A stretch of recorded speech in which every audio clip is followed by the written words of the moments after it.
Welcome to 501 Math Leap, where we work smart, not hard. In today's video, we're given this diagram of a circle of radius 1 centimeters inscribed within an equilateral triangle. And then the smaller circles are constructed such that they are tangent to two sides of the triangle and tangent to the large circle.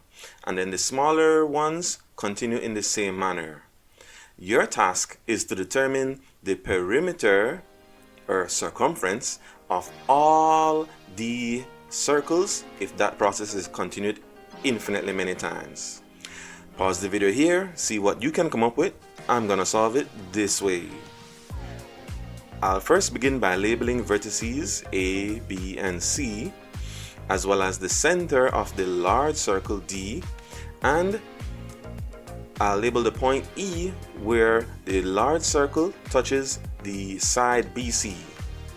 Then I'll connect D to C and D to E. Now, since the line BC is tangent to the large circle, we know that tangents are perpendicular to radii of circles. That means that the angle CED will be 90 degrees. Since the information in the problem states that the large circle has a radius of 1, that means that DE is length 1 centimeters. Since that is also an equilateral triangle as stated in the problem, the line DC will bisect the angle ACB, which is 60 degrees, which means then that the angle DCE will be 30 degrees. Since I have a right angled triangle, I can use basic trigonometry, so I know that in general, sine is opposite over hypotenuse. Therefore, the sine of 30 degrees will be the opposite, which is 1 centimeters, divided by the hypotenuse, which is DC.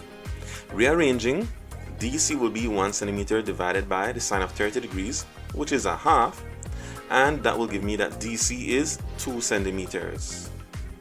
So, if DC is 2 centimeters, I can now label point F where the large circle is tangent to that next biggest circle, and if I do that, then I'll see that the side DF is also 1 centimeter because it is also the radius of the large circle.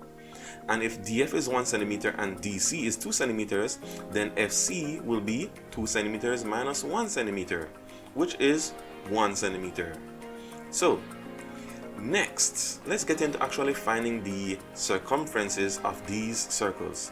I'll begin by finding the circumference of the largest circle.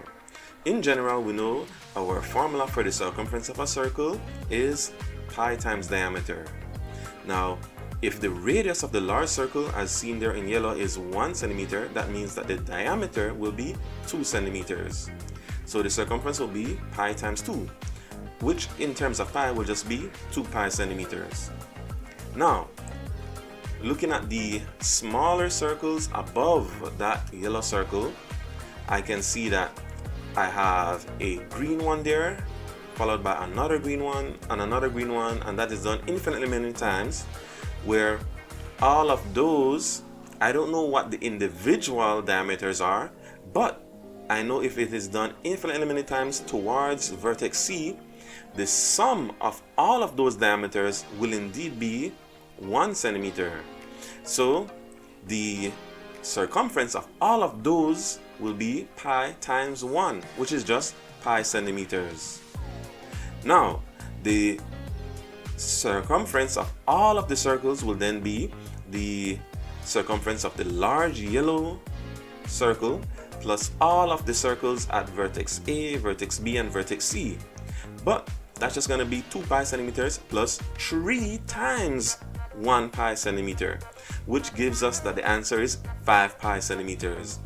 Did you get it right? If so, comment below. And as always, if you found this video useful, please feel free to hit that like button, share with others, and subscribe if you're new here.